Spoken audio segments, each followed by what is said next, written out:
Welcome. I've got an interesting project here. It's a carriage for a shower door. Now, these parts you cannot buy. If you're not able to make one of these, then the other option is to replace the entire shower. Now, the door is one of those curved glass doors that for a corner shower, and this carriage swivels around the corner in order to conform to the shape of the rail. Now, the reason why I need to make one of this is the one that my father has broken in the middle, and this one, if you can see, camera will focus. It's got a crack straight down the middle. So I'm gonna make two of them out of one of my old V blocks. Now I've got V block stock here, which I can replace this with. So yeah, hopefully you enjoy this one.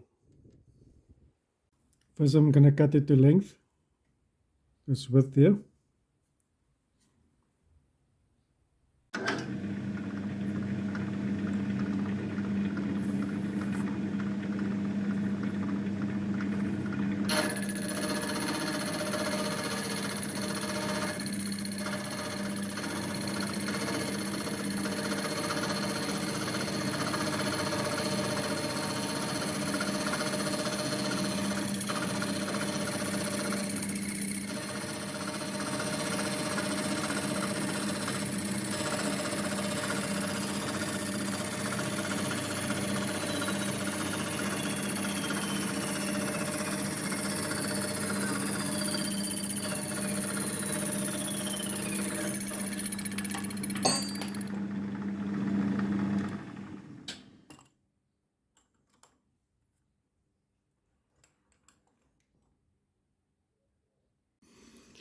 Okay, I've got the part clamped on my fixed jaw, and the reason why I'm using parallel clamps is because the part is cracked, it has bent open, so the backplane is not flat anymore, and there was a gap where the crack was situated.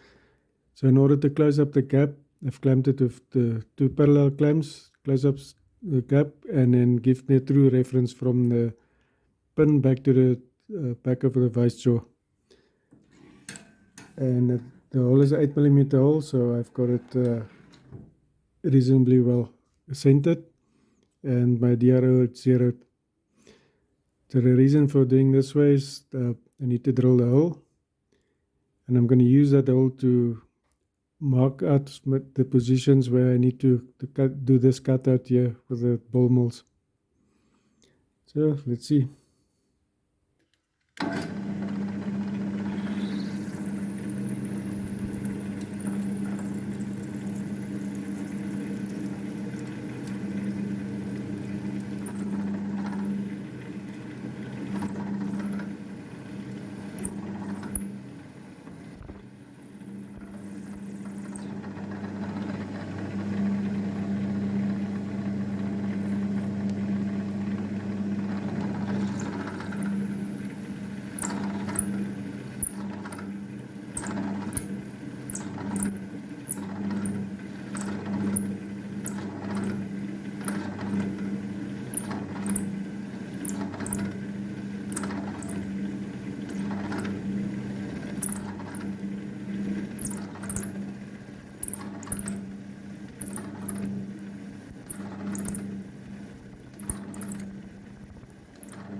Okay, I've tested it apart off camera, and I need to make the slot 21mm wide from side to side. That will include the outside of the V. So the inside I need to bring down to 17mm, because that is that will be the root of the V. Will be 70mm, 2mm deep, which leaves me with 2mm on each side open for the my V-groove cutter to cut that 45-degree taper in there. Now that means that with this 12mm roughing end mill, I can go down 2mm through the center and then offset 2.5mm to each side. That will make the slot 17mm wide.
I think that's good enough articulation. So I'm going to leave it at that. And now I must bring the block to thickness. That will be from the face here up to this point here. I'm going to make it 1 mil thicker because I want more meter around the hole. And then this section here is 6.1 millimeters thick, which I'm going to do everything with a roughing end mill.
Okay, I've got the basic outline completed.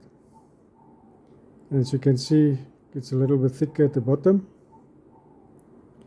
And I've added a little bit of material on top just to give the part a little bit more strength.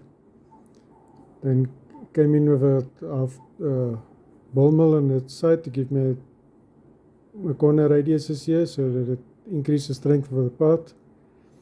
And also a radius cutter on top. The camera will just focus here on top so that it just looks a little bit more rounded. Now I'm not going to put it in a rotary table to mill out this section here because it's not in the way of anything, because the two wheels are going to sit here and that round doesn't have any function. The most important part is the slot here at the bottom, which will give the part articulation on the fitting that it's going to sit on, the hinge. Right, so now I need to cut it to length, and then there's two more features to do. As you can see, it's got a little bit of an indentation here in the middle, so that needs to be cut out as well. So I've checked, then it looks like I'm gonna get 2 parts out of it. I'm gonna try for 3 and see what happens, because now this part is 11 millimeters wide, and from where this V is sitting, it's exactly 33 millimeters, but my slitting saw is 1.6 millimeters wide. So what I'm gonna do is cut it from this side, measure it from the bottom working up, 3 positions. That will be 3 times 11, 33 millimeters plus 3.2 millimeters. That will include the slitting saw width. So I'm going to cut in that section first and see what the feature is going to look like here, and whether I can save a third one out of this material. Hopefully it works out.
Right, so I've drilled and tapped the holes of camera on this one as well, and assembled the one. For this one I still need to make offset spacers because the wheels are different from the original wheels that was on this one. Now the replacement wheels doesn't have the offset that the original ones have. So yeah, that's basically the parts made. I still need to do a bit of running on the belt sander, but I'm gonna do that off camera.